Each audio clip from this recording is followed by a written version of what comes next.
Hello बच्चों, my name is Deepak Singh, your physics mentor. और आज हम डिस्कस कर रहे हैं बच्चों फिजिक्स का क्लास 12th का chapter number 1। Okay, so my dear, the what is the name of the chapter 1? The chapter name is electric charges and fields. Okay, तो चैप्टर का नाम हमारे पास इलेक्ट्रिक चार्जेस एंड फील्ड्स है। और इस चैप्टर के अंदर हमें कहां से शुरुआत करनी चाहिए? ठीक है, मेन टॉपिक कहां से स्टार्ट होता है sir? So my dear, today हम वही करने वाले हैं कि मेन टॉपिक जहां स्टार्ट होता है क्लास 12 फिजिक्स के चैप्टर नंबर 1 का, the topic is the electrostatic force, that is Coulomb's law. Okay, पर मेरे बच्चों कूलम्ब्स लॉ को डिस्कस करने से पहले ना बेसिकली आपको कुछ बेसिक इंफॉर्मेशंस पता होनी चाहिए। वो क्या है बच्चों? देखिए, वो बेसिक इंफॉर्मेशंस है अबाउट द फोर्सेस के बारे में। राइट हमारे पास फोर्सेस का क्लासिफिकेशन कितने कैटेगरी में है बच्चों? हमारे पास इसका क्लासिफिकेशन दो कैटेगरी में है। First one are called the contact forces, the second one is called the non contact forces. Okay बच्चों, कांटेक्ट फोर्स मतलब आपको पता है बेटा कि जिनके बीच में कांटेक्ट होता है, जब दो बॉडीज के बीच में कांटेक्ट होता है ना, उसको कांटेक्ट फोर्स बोला जाता है। ओके, नॉन कांटेक्ट फोर्स में बताइए जिनके बीच में कांटेक्ट नहीं होता है सर, उसको क्या बोला जाता है? मतलब कांटेक्ट नहीं है बॉडी के बीच में फिर भी फोर्स लग रहा है, उसको बोला जाता है non contact forces. Okay my dear, चलिए अगर हम एग्जांपल की बात करें बच्चों, तो फ्रिक्शन फोर्स कांटेक्ट फोर्स है बच्चों।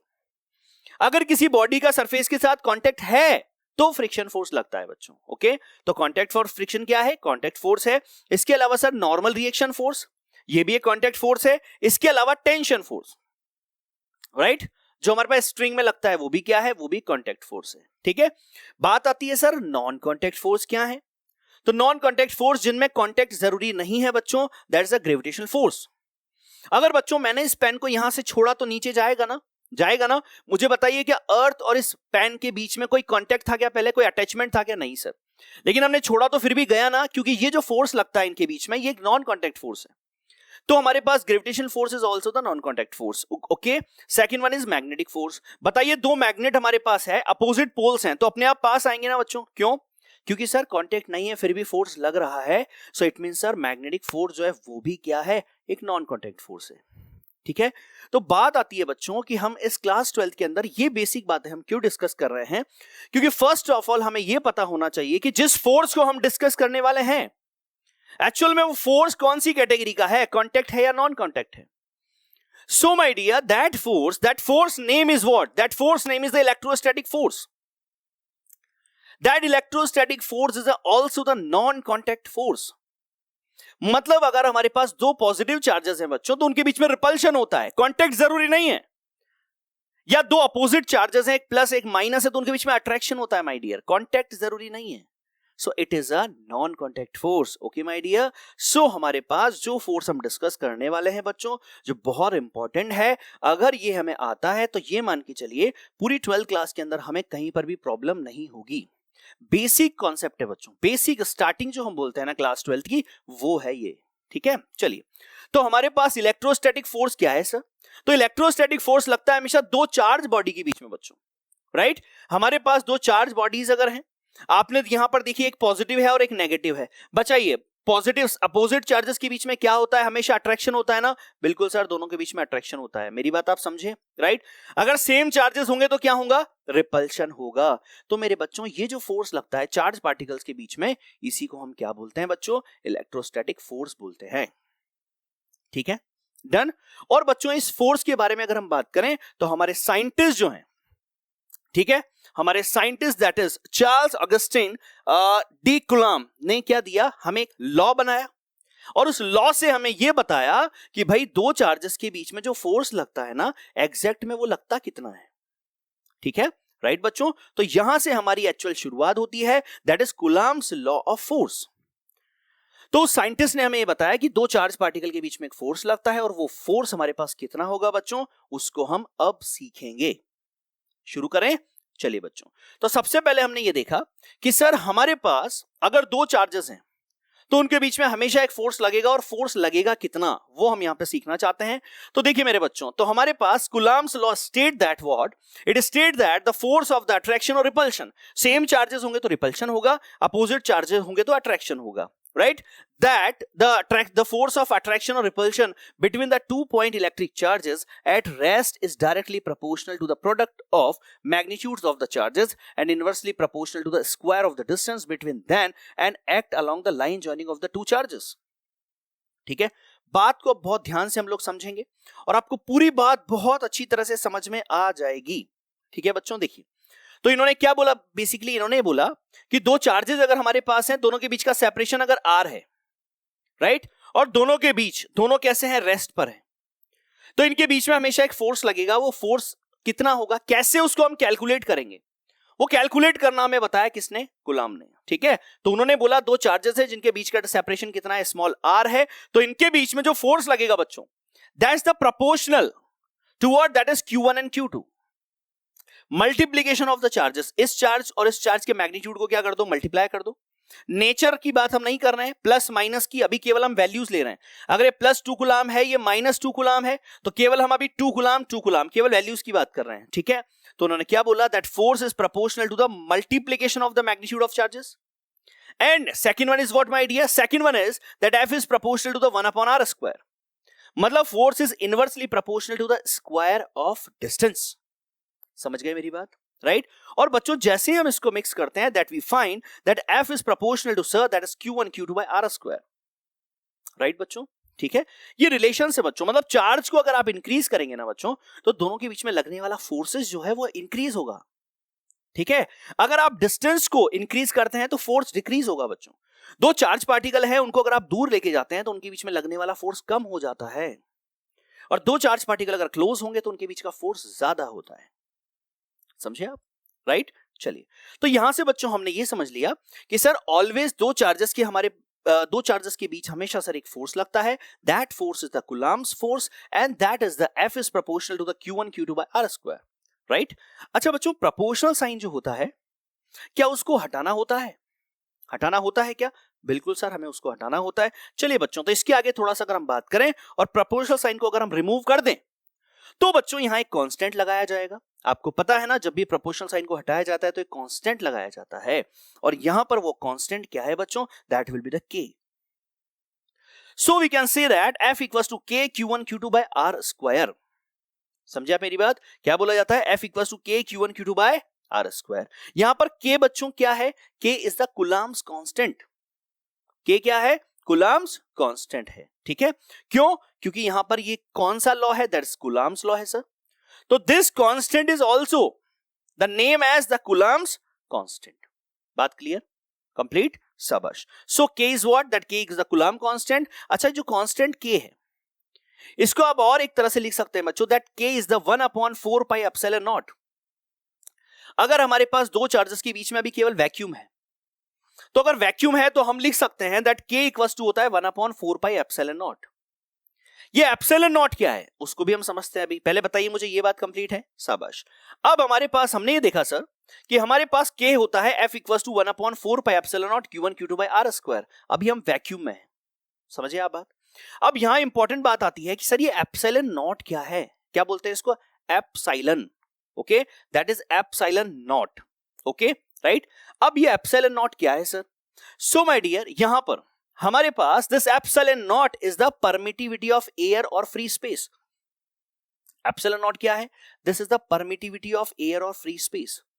अभी के लिए आप ये समझ सकते हैं बच्चों कि epsilon not permittivity of free space मतलब हमारे पास कि देखिए, जैसे हमें किसी भी मीडियम को स्टडी में लाइट को स्टडी करने के लिए हमें रिफ्रैक्टिव इंडेक्स को पढ़ना पड़ता है, उसी तरह से मेरे बच्चों कि हर मीडियम के लिए अगर हम बात करें तो हमें स्टडी करने के लिए, इलेक्ट्रिक फोर्स और इलेक्ट्रिक फील्ड को स्टडी करने के लिए हमें एक फैक्टर चाहिए, जिस फैक्टर का नाम क्या है, परमिटिविटी.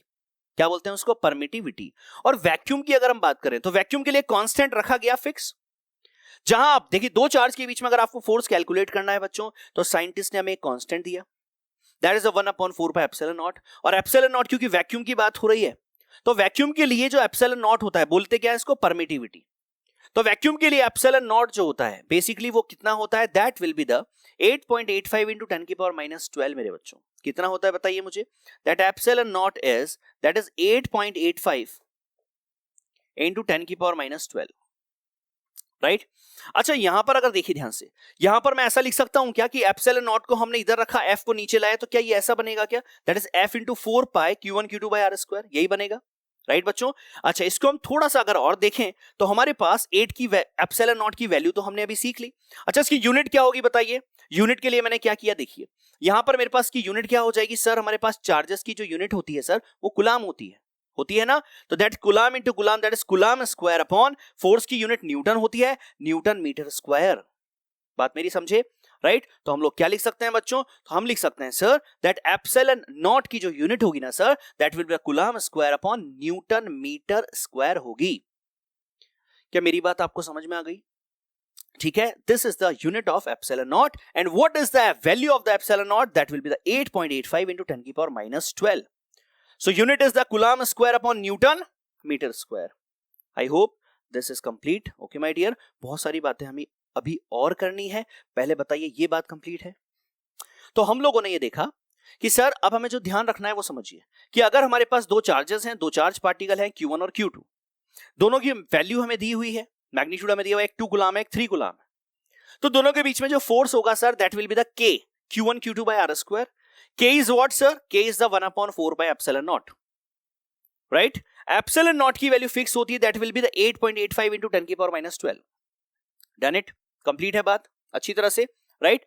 अब 1/4 पे epsilon naught जो होता है बच्चों, क्या आप उसको सॉल्व कर सकते हैं क्या आप उसको सॉल्व कर सकते हैं, बताइए मुझे। बिल्कुल सर, हम लोग क्या कर सकते हैं, हम 1/4 पाई एप्सिलॉन नॉट को सॉल्व कर सकते हैं। देखिए 4 पाई कांस्टेंट है, एप्सिलॉन नॉट आपको ऑलरेडी मिल गया, और जैसे बच्चों आप सॉल्व करोगे यू गेट दैट 9 into 10 की power 9 newton meter square upon coulomb square. तो जैसे आप इसको सॉल्व करते हैं 1/4 पाई एप्सिलॉन नॉट को, तो आपके पास क्या स्टैंडर्ड वैल्यू मिलती है, 9 into 10 की पावर 9, राइट? और ये वैल्यू मिलती है, इसका मतलब अब आपको डायरेक्ट कहीं पर भी अगर रखना है 1/4 पाई एप्सिलॉन नॉट, तो आप डायरेक्ट रख सकते हैं 9 into 10 की power 9, that will be the Q1 Q2 by R square, जब भी आप न्यूमेरिकल्स सॉल्व करते हैं। क्या मेरी बात आपको परफेक्टली कंप्लीट है, राइट? तो बच्चों वैक्यूम के लिए हमने सीखा sir F equals to K Q1 Q2 by R square. K is what sir, that is 1/4 pi epsilon naught. 1/4 pi epsilon naught को सर अगर हम सॉल्व करते हैं, then we find that is 9 into 10 की पावर 9। ओके मान लीजिए बच्चों कि हमें दिया है, दो चार्जेस हमें दिए हैं, that will be the 2 coulomb and 3 coulomb, and the separation between the charges is 3 metre. So मेरा क्वेश्चन है, what is the force between these charges? So we apply this, that 9 into 10 की power 9, that is Q1 Q2 by R square sir. We apply it and we get the answer. That's it. Completely. कोई दिक्कत नहीं, ठीक है। चलिए बच्चों, तो यहां पर देखिए, यहां पर हम एक चीज और समझते हैं कि फोर्स बताइए मुझे कैसी क्वांटिटी है, वेक्टर है कि स्केलर है, बताइए। तो सर फोर्स जो होता है ना, वो सर एक वेक्टर क्वांटिटी होता है। तो मेरे बच्चों हमारे पास जो फोर्सेस लगते हैं, दो चार्ज पार्टिकल अगर हैं, तो दोनों चार्ज पार्टिकल के बीच में फोर्सेस होगा, या तो अट्रैक्शन का होगा या रिपल्शन का होगा, लेकिन होगा। तो direction is also very important my dear, right? Direction also very important, पर डायरेक्शन का खेल हम नेक्स्ट वीडियो में देखेंगे। अभी केवल हमने क्या देखा कि सर दो चार्जेस हैं, दो चार्जेस के बीच में वैक्यूम है, तो दोनों के बीच में फोर्स क्या होगा सर? तो that will be F equals to K Q1 Q2 by R square. K is the 1/4 pi epsilon naught, that is, और एप्सिलॉन नॉट की वैल्यू को हमने रखा, और we get that F equals to 9 into 10 की power 9 Q1 Q2 by R square, that's the force. Okay बच्चों, चलिए, तो यहां पर हमारे पास फोर्स क्या है बच्चों? फोर्स वेक्टर क्वांटिटी है सर, तो that require the magnitude as well as the direction, definitely उसके पास मैग्नीट्यूड भी होगा और उसके पास डायरेक्शन भी होगी, ठीक है बच्चों। इसके अलावा देखिए, इसके अलावा हमारे पास, हम ये जानते हैं कि कूलम्स, हमारे पास that force is a vector quantity. अच्छा बच्चों एक बात और समझिए, अगर मैं फोर्स की बात करूं तो कूलम्स फोर्स के लिए एक इंपॉर्टेंट पॉइंट और आपको समझाना चाहता हूं, वो समझिए क्या है। वो मेरे पास है कि हमारे पास जो कूलम्स फोर्स जो होता है बिटवीन द टू चार्जेस, देखिए अगर चार्जेस सेम है तो रिपेल होगा, और अपोजिट है तो अट्रैक्ट होगा, बात समझिएगा। तो मैं आपसे ये पूछना चाह रहा हूं बच्चों कि चाहे अट्रैक्शन हो चाहे रिपल्शन हो, दोनों चार्जेस के बीच में जो फोर्स होगा, क्या वो लाइन अलोंग होगा? लाइन अलोंग मींस एक लाइन पर, दिस, समझे आप मेरी बात? कैसा होगा? लाइन अलोंग होगा, ठीक है, एक ही लाइन पर। तो this is a very important point, पूछ लिया जाता है, आपको पता होना चाहिए। क्या पता होना चाहिए? कि sir that Coulomb's force is a line along force, मतलब एक ही लाइन पे लगने वाला। दो चार्ज चाहे ऐसे हैं Q1 Q2, तो इनके बीच में चाहे अट्रैक्शन होगा चाहे रिपल्शन होगा इसी लाइन पर, दोनों चार्ज को मिलाने वाली लाइन पे। समझ गए आप मेरी बात अच्छी तरह से? ठीक है। तो बच्चों हमने अभी इस लेक्चर में केवल हमने क्या समझा है कि सर हमारे पास दो चार्जेस हैं, दोनों के बीच में वैक्यूम है और सर उनके बीच में फोर्स क्या होगा। ठीक है, बात कंप्लीट। चलिए तो अब बच्चों हम कुछ क्वेश्चन करते हैं। This question number 1, that is a Coulomb's force is true only for the charges, that is moving charges, static charges, both A and B and thus none of these. Tell me the answer. What's the answer? So the answer is sir, that's a static charges. Sir केवल किसके बीच में लगता है? Static charges के बीच में लगता है। Moving charges के बीच में सर दिस कूलम्ब्स फोर्स काम नहीं करता है। समझ गए आप? शाबाश। क्वेश्चन नंबर 2 बताइए। Sir the force of attraction और repulsion between two stationary point charges is to the product of their charges and inversely proportional to the square of the distance. Right बच्चों, बताइए इस फिलिंग द ब्लैंक्स में क्या होगा बताइए। That is inversely proportional, equal, directly proportional और is greater than. Give me the answer. So my dear the answer is what? That is directly proportional.